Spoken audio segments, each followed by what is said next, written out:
Hello दोस्तों, स्वागत है आपका स्पार्क कोचिंग सेंटर में। तो गाइस, आज की वीडियो में हम पढ़ने वाले हैं क्लास 12 की पॉलिटिकल साइंस, जिसका चैप्टर नंबर है 7। और इसमें हम पढ़ेंगे वैश्वीकरण। ठीक है, बहुत ही इंपॉर्टेंट चैप्टर है। आपका इसमें से क्वेश्चन जरूर आएगा, जो अभी मिड टर्म है। ठीक है, हो सके 10 का आ सकता है, हो सके 12 का भी आ सकता है, हो सके 6 का भी आ सकता है। तो जरूर पढ़िए, क्योंकि हर चैप्टर अपने आप में इंपॉर्टेंट है। साथ ही साथ मैं आपको बता दूं, अगर आप इस वीडियो से मेरे साथ जुड़ रहे हैं तो एक प्लेलिस्ट बनी हुई है 12th क्लास के नाम से, जिसमें मैं पॉलिटिकल साइंस की ऑलमोस्ट इससे पहले की सारी वीडियोस अपलोड कर चुका हूं। अगर अभी तक आपने उन वीडियोस को नहीं देखा है तो आप जस्ट प्लेलिस्ट पे विजिट कर फर्स्ट वीडियो से एवरी वीडियो देख सकते हैं। साथ ही साथ मैं बता दूं कि मैंने 2024 से 25 की भी वीडियो अपलोड कर रखी है।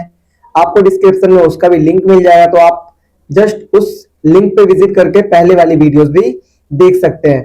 और इस चैनल के माध्यम से भी आपको इंग्लिश सिखाया जा रहा है, तो आप इंग्लिश के वीडियोस भी यहाँ से वॉच कर सकते हैं और इंग्लिश सीख सकते हैं। साथ ही साथ एक और हमारा यूट्यूब चैनल है, जिसका नाम है spark coaching centre for English. आप वहां से भी हमसे जुड़ सकते हैं और बहुत सारी चीजें सीख सकते हैं। तो आइए आज की वीडियो स्टार्ट करते हैं और सीखते हैं कुछ नई चीजें।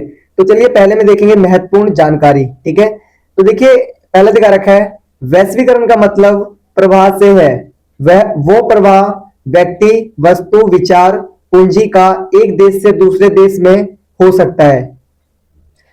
तो देखिए, इस पे बताया गया है कि वैश्वीकरण का सीधा सा मतलब है प्रवाह, मतलब एक चीज का दूसरी जगह जाना ही क्या कहलाएगा? वैश्वीकरण। ठीक है, वो प्रवाह व्यक्ति का हो सकता है, वस्तु का हो सकता है, विचारों का हो सकता है, पूंजी का हो सकता है। ठीक है, यानी एक देश से दूसरे देश में जाना ही क्या कहलाएगा? वैश्वीकरण, यानी कि विश्व का एकीकरण। ठीक है, आगे दिखा रखा है वैश्वीकरण को सकारात्मक तथा नकारात्मक तरीके से समझा जा सकता है। यानी कि देखो, अगर आप वैश्वीकरण को समझना चाहेंगे तो दो तरीके से समझ सकते हैं, उसका सकारात्मक प्रभाव तथा उसका नकारात्मक प्रभाव। क्योंकि देखो, कोई भी चीज अगर मार्केट में लॉन्च होती है तो उसका या तो सकारात्मक प्रभाव होगा या फिर नकारात्मक, दोनों ही होते हैं। ऑलमोस्ट हर चीज के दो प्रकार होते हैं। जैसे आपका फोन है, तो फोन का सकारात्मक प्रभाव अलग है और नकारात्मक अलग है। ठीक है, आगे देखिए, तीसरा दिखा रखा है विश्व व्यापार संगठन की स्थापना 1995 में हुई। कब हुई? 1995 में। ये एक नंबर का क्वेश्चन पेपर में आ सकता है, तो याद करके जाइए। आगे दिखा रखा है भारत में वैश्वीकरण की शुरुआत 1991 में हुई। कब हुई थी? 1991, यानी कि 1991 में, जब यूएसएसआर का विघटन हुआ था। ठीक है, आगे दिखा रखा है वैश्वीकरण के विश्व पर सामाजिक, आर्थिक, राजनीतिक व सांस्कृतिक प्रभाव है। जो वैश्वीकरण है उसका जो समाज है अपना, उस पे उसका कैसा प्रभाव पड़ा है? उस पे उसका सामाजिक प्रभाव भी पड़ा है, आर्थिक भी पड़ा है, राजनीतिक भी पड़ा है और सांस्कृतिक भी पड़ा है। ठीक है, तो दोस्तों, मेरा नाम बिट्टू कुमार है और ये मेरा फोन नंबर है। अगर आपको इसके फुल नोट्स चाहिए तो आप इस नंबर पे कांटेक्ट कर सकते हैं। ठीक है, तो आइए स्टार्ट करते हैं आगे। तो अभी तक जो हमने ये वाली जो पीडीएफ है, जिसमें मैं अभी शॉर्ट नोट्स करवा रहा हूँ, ये मैं आपको टेलीग्राम पे दे दूंगा। ठीक है, तो हमारा टेलीग्राम भी इसी नाम से होगा, स्पार्क कोचिंग सेंटर के। तो आप उस पर जुड़ जाइए हमसे।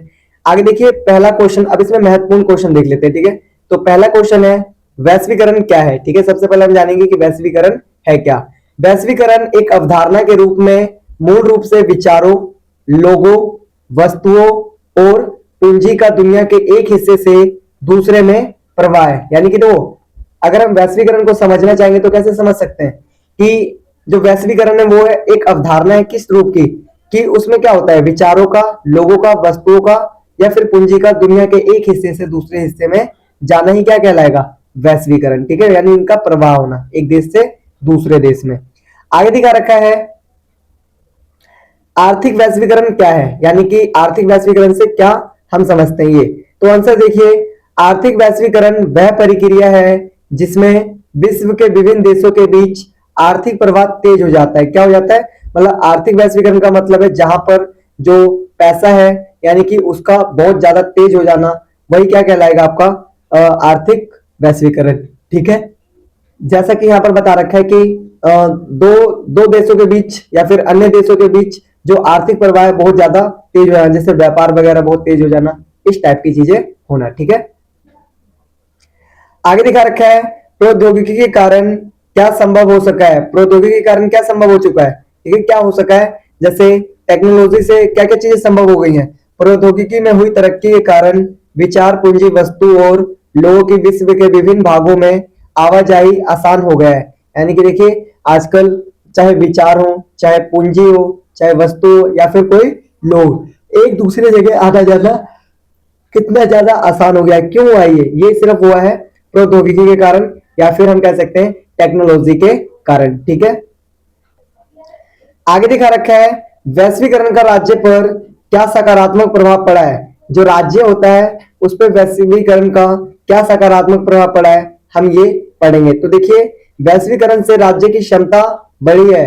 वैश्वीकरण के कारण राज्य प्रौद्योगिकी द्वारा नागरिकों के बारे में सूचना जुटा सकता है। अब देखिए जब से ये औद्योगिकरण सॉरी प्रौद्योगिकीकरण बढ़ा है ना, तो क्या हो गया है कि राज्य की क्षमता क्या हो गई है, बढ़ गई है। अब वो क्या कर सकता है, जो उसके नागरिक है उनकी सूचना वगैरह रख सकता है। जैसे भारत में आधार कार्ड है, आधार कार्ड के द्वारा जो सरकार होती है उस पर ऑलमोस्ट सारी सूचनाएं हमारे होती है। ठीक है, तो यही बता रहा है कि इसमें क्या हुआ है, जो सरकार है उसकी शक्तियां बढ़ी है। ठीक है, आगे देखिए क्वेश्चन नंबर 5 है सकल घरेलू उत्पाद क्या है। यानी कि सकल घरेलू उत्पाद से आप क्या समझते हैं, जीडीपी। ठीक है, तो दिखा रखा है सकल घरेलू उत्पाद एक दिए गए समय में राष्ट्रीय अर्थव्यवस्था के अंतर्गत वस्तुओं और सेवाओं का बाजार मूल्य या मौद्रिक मूल्य है।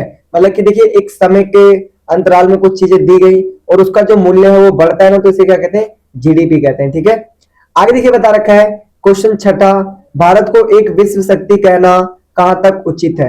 यानी जो अपना भारत है उसको हम क्यों कह सकते हैं कि ये एक विश्व शक्ति है। ठीक है, तो देखिए यहां पर बता रखा है कि भारत को एक विश्व शक्ति कहना पर्याप्त सीमा तक उचित है। मतलब हम एक लिमिट तौर पे कह सकते हैं कि भारत क्या है, एक विश्व शक्ति है या बन सकता है। पहला दिखा रखा है भारत जनसंख्या की दृष्टि से यह चीन के बाद विश्व का दूसरा सबसे बड़ा देश है। देखिए बता रखा है कि भारत जो है वो चीन के बाद सबसे बड़ा क्या है, सबसे बड़ा जनसंख्या वाला देश है। दूसरा दिखा रखा है भारत भूभाग की दृष्टि से यह दुनिया का 7वां बड़ा देश है। यानी कि अगर हम बात करें कि जो भारत का भूभाग है, मतलब भारत कितने क्षेत्र में फैला हुआ है, उसके अनुसार पूरे वर्ल्ड में भारत 7वें नंबर पे, मतलब कि 7वां देश ऐसा है जो बड़े की श्रेणी में आता है। आगे दिखा रखा है कि तीसरा दिखा रखा है भारत के पास विशाल मात्रा में प्राकृतिक संसाधन है।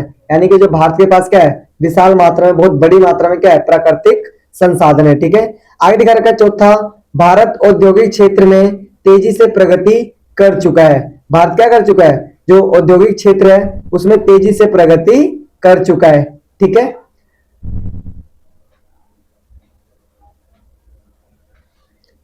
आगे देखिए भारत संयुक्त राष्ट्र संघ के सुरक्षा बजट में हमेशा अपना योगदान देता है। भारत क्या करता है, जो संयुक्त राष्ट्र संघ है यानी यूएनओ, उसके सुरक्षा बजट में क्या करता है, अपना योगदान देता है, मतलब कि कुछ ना कुछ पैसे देता है। ठीक है, आगे ये भी मोस्ट इंपोर्टेंट क्वेश्चन है, पेपर में आ सकता है। ठीक है, तो पहला ये देखिए 7वां क्वेश्चन है वैश्वीकरण के आर्थिक प्रभावों का वर्णन कीजिए। जो वैश्वीकरण है उसके आर्थिक प्रभाव क्या है, इसका आपको वर्णन करना है। ठीक है, तो देखिए दिखा रखा है वैश्वीकरण के आर्थिक प्रभाव निम्नलिखित है। जो वैश्वीकरण के आर्थिक प्रभाव है वो क्या है, निम्नलिखित है। ठीक है, तो पहला देखिए यहाँ पर बता रखा है वैश्वीकरण के कारण विदेशी निवेश में वृद्धि हुई है। यानी जो वैश्वीकरण जब से आया तो क्या हुआ है, जो विदेश का जो हम हमारे भारत में जो पूरे भारत में या फिर पूरे वर्ल्ड में क्या हुआ है, जो विदेशी निवेश है वो बहुत ज्यादा हुआ है। ठीक है, आगे दूसरा दिखा रखा है वैश्वीकरण के कारण बाजार में विदेशी वस्तुओं की भरमार हुई है। मतलब देखो विदेशी वस्तुओं की क्या हो गई है, भरमार। कैसे कि जैसे कोई सामान चीन में बन रहा है तो चीन का सामान यहाँ पर भी बिक रहा है, जर्मनी में बिक रहा है, इटली में बिक रहा है, यूएस में बिक रहा है, मतलब हर जगह बिक रहा है। तो इससे क्या हो गया, भरमार हो गई है। ठीक है, आगे दिखा रखा है तीसरा वैश्वीकरण के कारण संपूर्ण विश्व में व्यापार में वृद्धि हुई है। क्या हुआ है, व्यापार में क्या हो गई है, वृद्धि हो गई है। ठीक है, आगे देखिए फोर्थ वैश्वीकरण के कारण पूंजी की आवाजाही में वृद्धि हुई है। पूंजी की आवाजाही क्या हो गई है, ज्यादा वृद्धि हो गई। जैसे हम अमेरिका में कुछ बना हुआ सामान खरीदेंगे तो डॉलर वहां से क्या होगा, जैसे यहाँ का पैसा वहां जाएगा।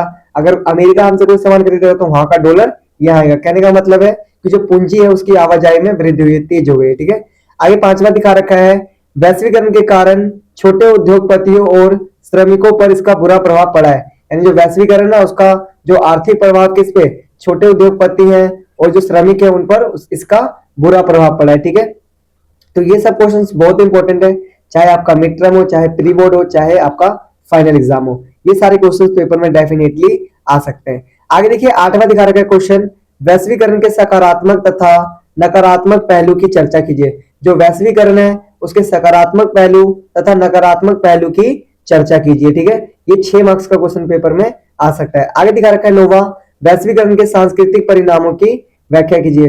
जो वैश्वीकरण उसके सांस्कृतिक परिणाम क्या है, इसकी आपको व्याख्या करनी है। ठीक है, तो देखिए ये मेरा नंबर है 8178988103 और मेरा नाम है बिट्टू कुमार।